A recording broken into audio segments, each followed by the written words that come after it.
Hello everyone, welcome back to my channel. My name is Dani and today it's time for my May wrap up. So let's talk about books.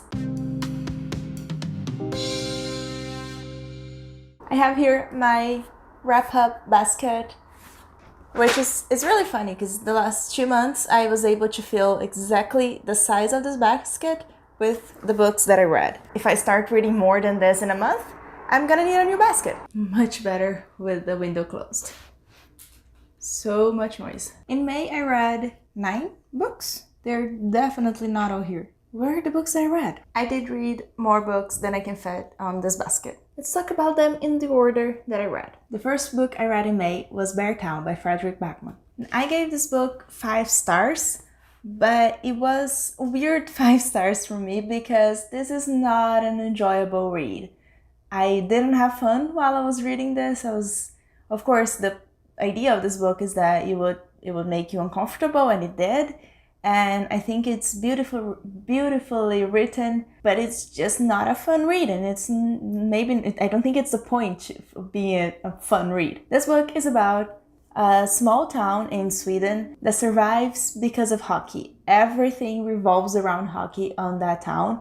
The adults and the children are all just thinking about the high school hockey team. This book is very slow for the first half maybe, but then in the middle of it, and I'm gonna tell you what happens because it's the point of this book, otherwise you're not gonna know why you would read it.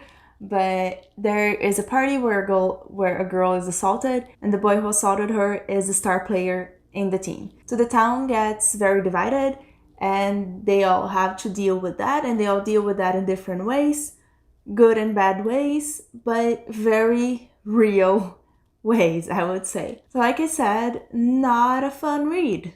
It's not supposed to be. I felt like I was reading like real news because this is all, like the way he writes is very raw, and these people really do seem like they are real people doing things that real people would do in this situation. And it's very sad, it's heartbreaking, it's uncomfortable, and I really recommend it if you're looking for something like that. But if you're looking for a book just to relax and have fun, this is not the book for that situation. If you want to read about real, intense, and heartbreaking topics, this is perfect. I don't know if I mentioned, but this was picked on the m&ms TBR, and I asked you guys to vote for which book you wanted me to read, and this was the first one that had the highest votes, so this was the first one I read because of that. And the second book that I read, because you guys picked for me to read again in the same m&ms video, is Crier's War by Nina Varela. I gave this book 3 stars. This tells a story of a fantastical world where humans created this machine called Automa? I'm gonna say that, don't know if it's right. But humans created these machines to help them in their lives. And the machines turned against the humans and took over, and now the world is ruled by the machines, or just say machines, that's better.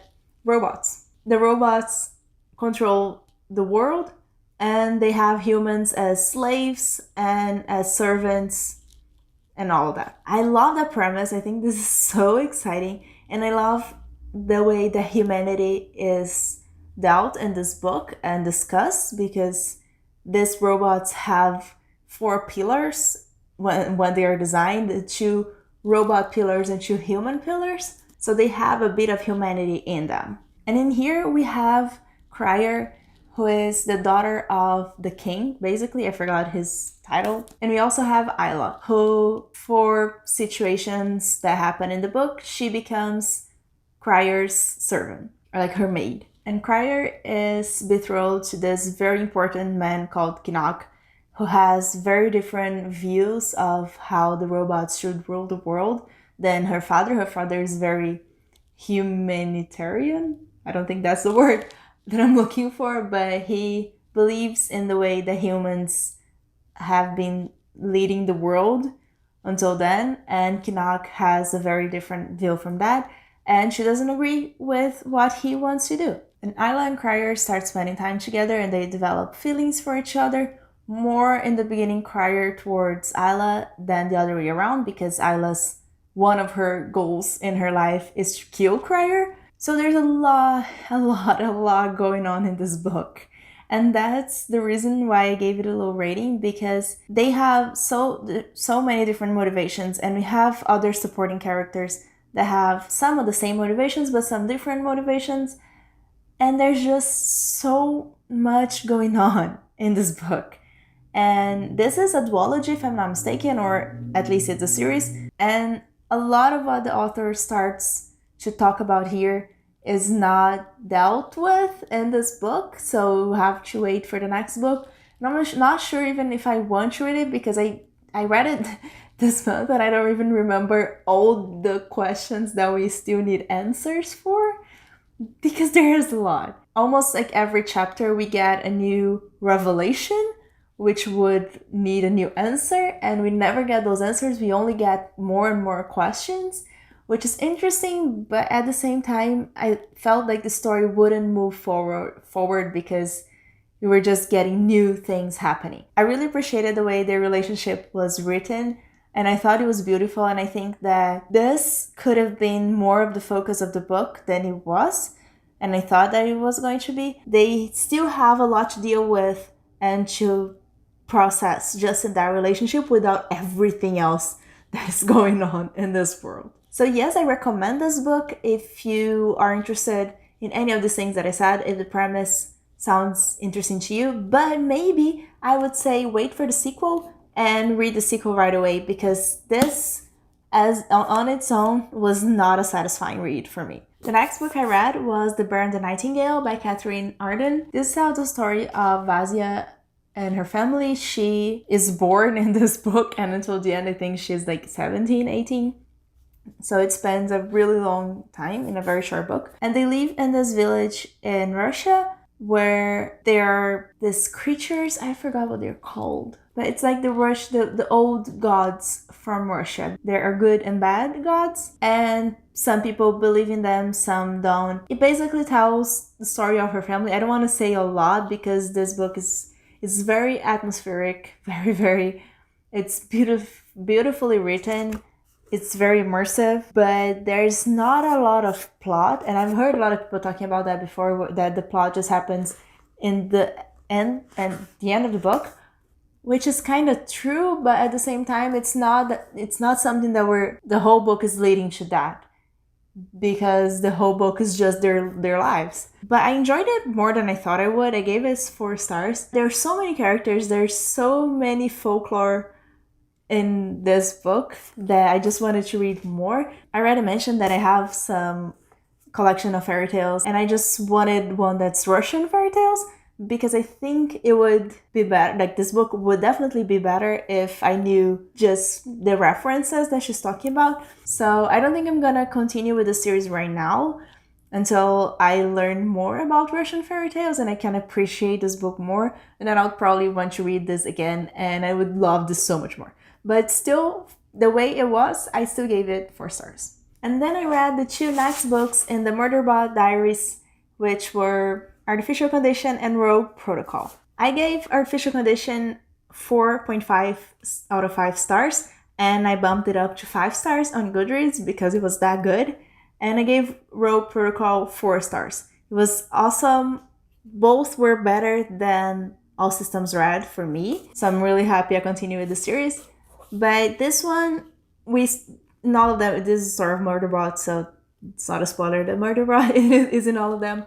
But Artificial Condition was much quieter than the first one. The first one, there was a lot of action scenes, and the way that she writes these action scenes is very confusing to me for some reason. I don't know, I just can't keep up with what's going on. This was much quieter. You had Murderbot with Art, which is a new character that appears here that I love so much. What I love the most about all of these books is seeing the relationship of Murderbot with other people, and how I don't know what's the pronoun that Murderbot uses because it doesn't have a gender, but the way the Murderbot connects and talks to other robots and other humans and other creatures in this world.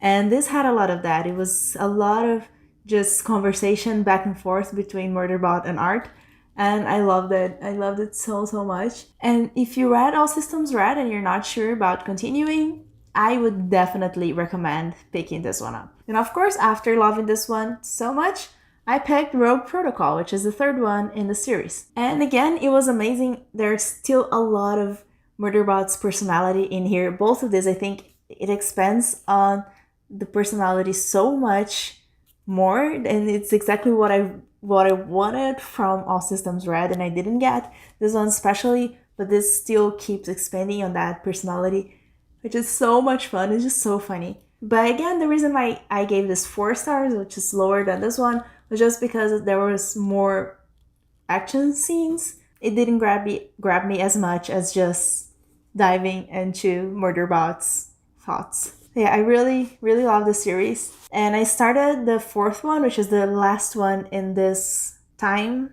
span. I don't know. They say that it's the last one, but there's Network Effect, which I already showed you guys in the book haul. And there's also a new one coming out next year. So I don't know. I'm going to have to read them and see why there's still more. But I really recommend. I'm excited to continue reading. And then I read The Ballad of Songbirds and Snakes by Suzanne Collins. If you haven't heard about it for any reason, this is the prequel of the Hunger Games trilogy, and it tells the story of Snow, who becomes the president and the villain in the trilogy that we know. And I gave this book 3 stars. I know a lot of people have been talking about this book already, but I'll give you my short thoughts on it. I didn't have a lot of feelings. I didn't love it. I didn't hate it. I thought it was the plot itself and the characters were, I want to say useless, but I don't want to be that harsh. They didn't add anything to the story. I don't think they needed to exist. That being said, this happens 10 years after the big war battle that led to the creation of the Hunger Games, and it's still a very beginning stage of the Hunger Games, which is so exciting to see. So the reason why I recommend this book is to see how the Hunger Games develop to what they are, to what we know them, and also just to see m&ms history and a little bit more about the battle, a little bit more of how it influenced the capital, all the people who lived in the capital, all the children, all the adults. We don't see a lot of the districts here at all, so we can't really see how that influenced the districts, because it's all told in the perspective of Snow, which is a potato. Really, until the end of the book, I don't think Snow needed to exist. The whole story could have been told without him. Like, I know what she was going for here, I think, but still, until the end, he doesn't have any personality. It's like she doesn't want to redeem the villain, but at the same time, she wants us to get a backstory on why he became what he is. So I felt like the whole book, Snow doesn't take any action. He doesn't take any decisions. Everything just happens to him. Like, he doesn't have any voice in this book, because every time, like, he starts to develop a thought, good or bad, and then he brings it back to like nothing, because she doesn't want us to see him as a good person or a bad person. So he just becomes nothing. So I really didn't like his character in this book until the very end. I know a lot of people didn't like the ending because it was rushed, and it was the change that happened, I'm not going to say in which way, was very abrupt, but I loved it. I loved those last pages, and I think that made a lot of sense. So it would have been a lower rating if it wasn't for those last pages. And also all the purple tabs that you see here are references to the Hunger Games, to the trilogy, and I love fan service. Every time she said something was catching fire, I'm like, yes. So I love those things. So the fan service, the story of the Hunger Games and m&ms, and the last few pages of the book were amazing for me, were what made this book for me. The rest of it is pointless. This could have been told, and I would love like an encyclopedia of just like a history book of Panem from the beginning. I would love that. I would totally read that, like just the facts of what was going on and how the things happened. I would love that, and I would also just love this as maybe a novella. But yeah, I didn't mention, but in this book, Snow becomes a mentor of the District 12 girl, who's called Lucy Gray. I didn't like her character. I didn't like any of the other mentors' characters. There's one. It's divided in 3 parts, and in one of the parts we go to District 12 and see what it's going on there. I didn't like that part. I really, really didn't.